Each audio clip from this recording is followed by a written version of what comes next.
আমাদের আর সেই চিরচেনা পথটায় হাঁটা হবে না, পাশাপাশি দুজনের হাত ধরে।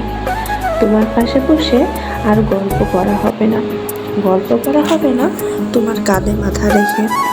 তোমার সাথে আর সুখ দুঃখের গল্পগুলোও শেয়ার করা হবে না, শোনা হবে না তোমার সারাদিনের ঘটে যাওয়া বিষয়গুলো। একটু কিছু হলেই যে মানুষটা দৌড়ে এসে প্রথম আমার কাছে বলতো, সেই মানুষটার সাথেও আর কখনো কথা হবে না। সে কোনো ছোটোখাটো ভুল করলেও আমি অনেক রেগে মুখ কালো করে অন্য পাশ হয়ে বসে থাকতাম। আর তার রাগ ভাঙানোর কত চেষ্টা, কত পাগলামি করেই না রাগ ঠিকই ভাঙাতো।